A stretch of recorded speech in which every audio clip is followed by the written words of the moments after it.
In today's video, guys, I'm going to be going over my new sled that I picked up, a Ski-Doo Citation 4500 Electro. I didn't tell you guys I was picking this sled up. I just kind of bought it last week on short notice. Kind of a bad investment, but I just had to buy it, I guess. Issues that it has a manifold leak right now, right at the header. Some bolts were missing by the exhaust header, and it's a super hard spot to get at. I got to take off some stuff. I'll kind of get the hood open for you guys and maybe give you a look. But it's a nice sled overall. You know, cosmetics and everything look good. So I can turn my flashlight on here. I'll see. So basically, you can see all that oil over there. Basically, the bolts are just, I put one in, but I can't reach underneath because there's this shaft in the way, and it's kind of like a bracket that mounts the starter, and it goes all the way back behind the primary clutch and bolts in. So like, and the motors on these are so slanted forward that the manifold is angled down as well, so you can't get any tools in there to work on that. So if I don't sell it, I'm going to keep it, and I'm going to fix that in the summertime. I'll pull it apart, get it fixed, because it only has 1,800 miles, guys. You guys can see 1,830 miles. Speedometer works, odometer works. Lights do not work. This gas cap is definitely not factory. Like, somebody just kind of butchered that on there. The seat cover was redone. Track has definitely seen better days. But we paid $200 for this one. Might have overspent slightly, but it does run good, just besides that leak. The carb I did clean, put a new primer line on it.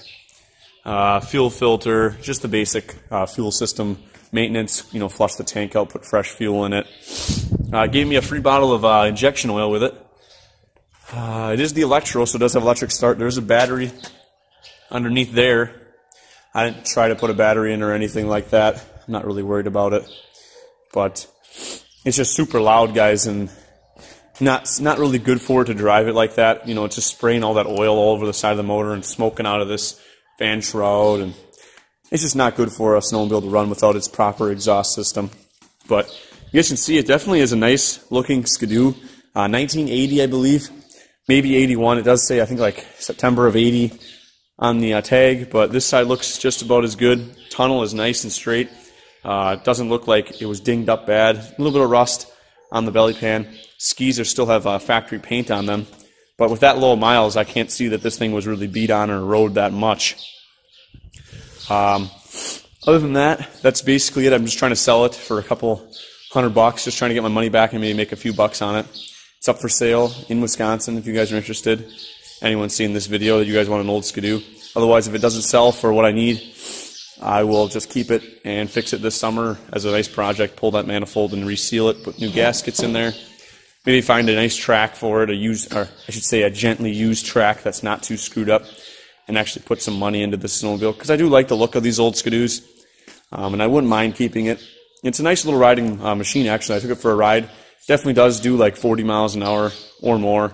The guy I bought it from said he couldn't get it to go over like 10 miles an hour, and he was having trouble, and he thought it just needed carb cleaning. Well, I took the spark plugs out, and they looked like they were both fouled. They had that dark, that bland black color, not a rich black, but that dull color, so it looked like they weren't firing at all. And I put fresh plugs in, cleaned the carb, and it runs really good. So maybe I'll try to start it up for you guys, and we'll see if this thing will run. But it's going to take me just a few seconds here.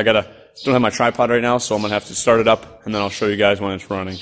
So other than that, it's a nice little sled. Definitely for a good beginner sled. It's small enough. I think it's got that 377 motor in it.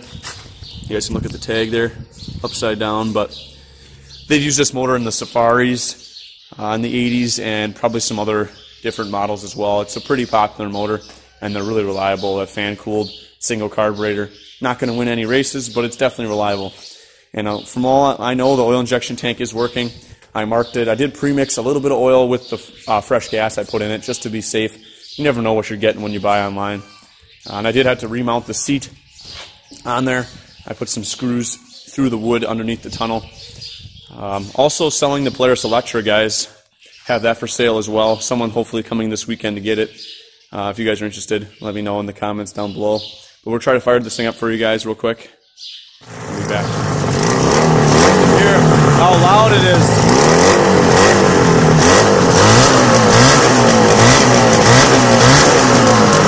Super loud. That's a bad leak.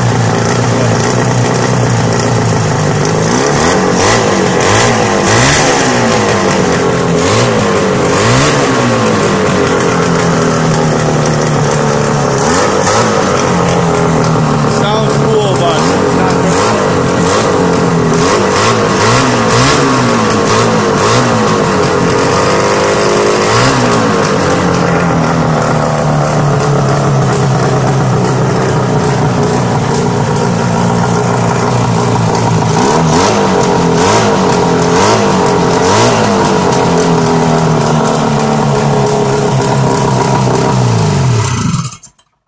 But there you guys have it. That thing is obnoxious. Just trying to talk over it, just obnoxious. So there it is running. You can tell it has that terrible leak. I seen the bolts missing. I felt up in there and I tried putting a bolt in, and pretty sure those have the paper kind of gasket with a metal crush ring inside of it. It's a thicker kind of gasket. So if I keep it, I'll just put new ones of that and reseal it, put new hardware in, and it should be good from there. But it's not good to run these without an exhaust like that. It sounds cool, but it just really isn't good for them. And I don't want all that oil to keep spraying all over the clutch and on my belt and stuff like that. But there you guys have it. The old Citation. Not a bad looking sled, guys, for 200 bucks. I mean, with the low mileage, hopefully I can get my money back, maybe make a few bucks. I did go through it, spent some time on it, put just minimal things into it, but it does run pretty good. Compression's definitely solid. But that's basically it for this video, guys. If you enjoyed and you want to see more snowmobile content, please leave a like and comment down below. Pretty soon when the weather gets nicer, we're going to be moving on. We got the Mojave Project, we got Warrior stuff, we got all kinds of summer activities with bikes and stuff like that. So the snowmobile season is winding down, and soon we'll be moving on to dirt bikes and ATVs. So hopefully you guys are looking forward to that, and that is it for this video. We'll see you guys in the next one.